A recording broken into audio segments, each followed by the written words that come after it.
Subscribe channel saya karena subscribe itu gratis.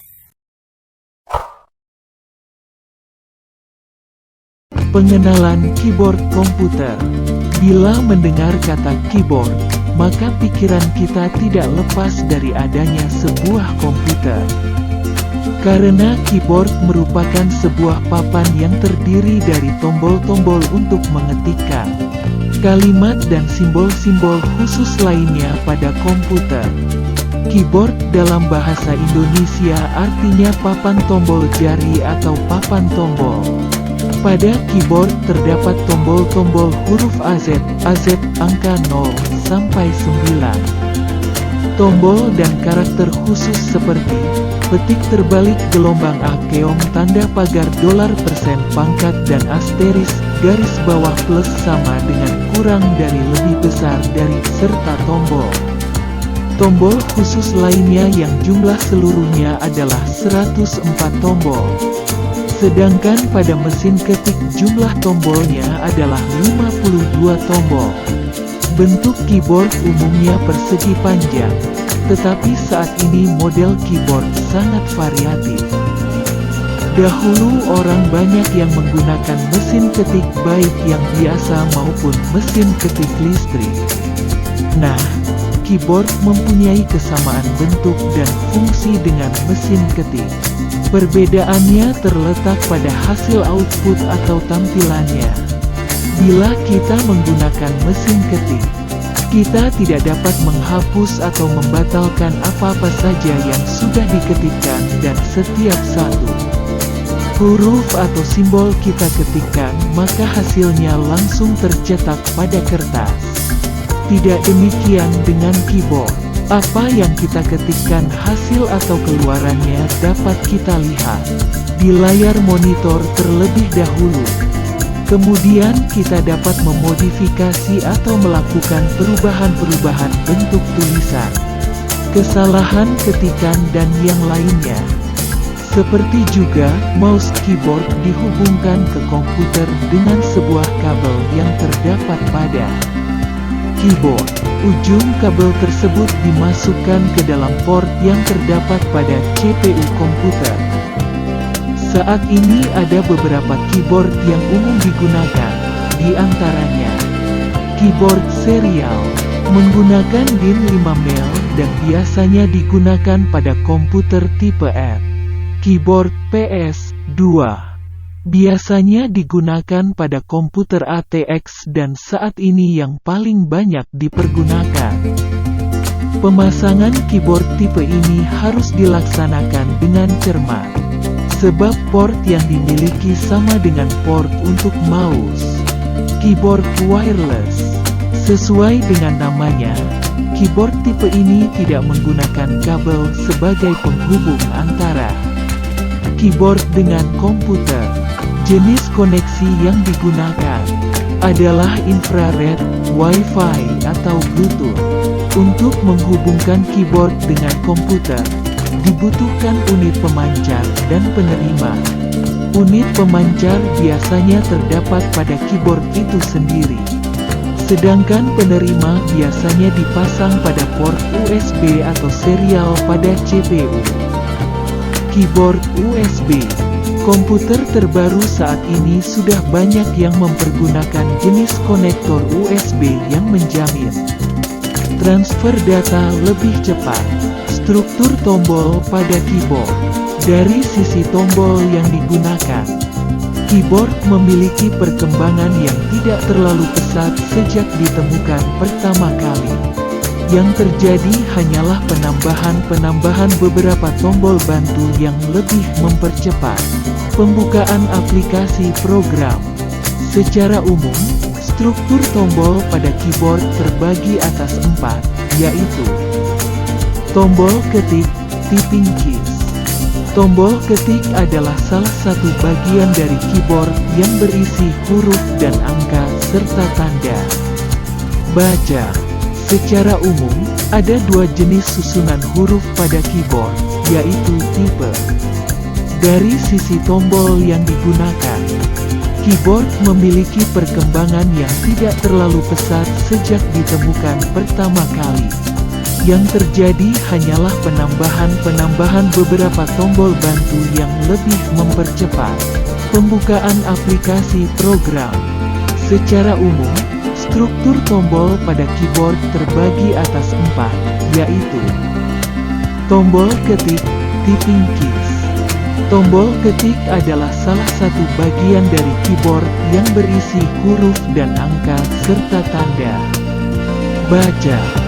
Secara umum, ada 2 jenis susunan huruf pada keyboard, yaitu tipe tombol fungsi, function keys. Tahun 1986, IBM menambahkan beberapa tombol fungsi pada keyboard standar. Tombol ini dapat dipergunakan sebagai perintah khusus yang disertakan pada sistem operasi maupun aplikasi. Tombol control keys. Tombol ini menyediakan kontrol terhadap kursor dan layar. Tombol yang termasuk dalam kategori ini adalah 4 tombol bersimbol panah di antara tombol ketik dan numerik keypad, home, end, insert, delete, page up, page down, control, alternative, alt, dan escape, S. Gambaran bagian-bagian pada keyboard. Beberapa fungsi tombol pada keyboard dapat dijelaskan seperti berikut ini. Tombol Alt biasanya ada di sebelah kanan dan kiri dari tombol spasi yang bentuknya memanjang. Akan berfungsi bila penggunaannya dipasangkan dengan tombol seperti F4 misalnya yang berguna untuk shutdown atau menutup Windows program yang sedang aktif. Tombol kontrol biasanya berada di ujung bawah kiri dan kanan dari kumpulan tombol-tombol ketik.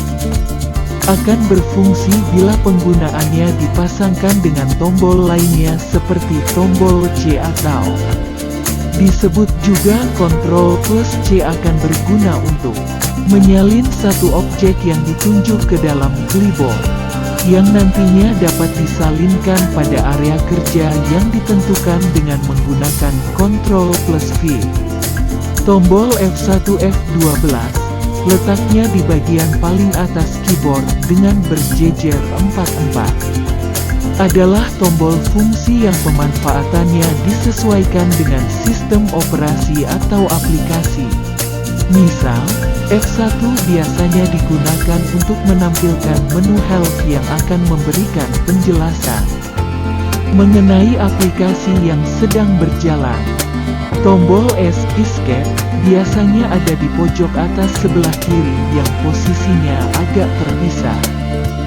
Adalah tombol yang kegunaannya sama dengan pilihan cancel, yaitu untuk membatalkan satu tahap pekerjaan.